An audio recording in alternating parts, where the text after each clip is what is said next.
Hello guys and welcome back into a new brand video. In today's tutorial, I'm going to show you how to remove a field from a record type in Salesforce. So make sure to watch the video to the end and follow these simple steps. So first, you will need to go to Setup. Click on this gear icon. It will show you the Setup menu. You click on Setup.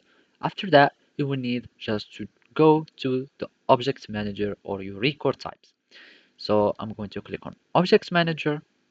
Click on any object where you want to change the record type. Click After selecting the object, you will need to search for record type. You click on the record type, and from here we will find these record types.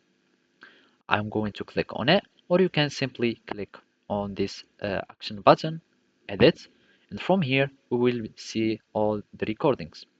So basically, you will need just to cancel, and I'm going to find click on it, so you will need just to select it.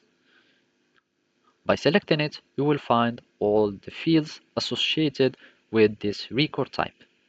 Now all we need to do is just to edit any field that we want and remove it. So I'm going to click on edit, and from here we will need just to select it. Let's go back again and select, and from here we will need just to click on edit and remove all the variables or the fields that you don't want. For example, I'm going to remove this one, remove, or you can simply have many like this, remove, and I'm going to click on save. So basically now we have removed some available fields. By that, you are able to remove fields from your record types. So basically this is how you can do it. Thank you for watching and see you next time.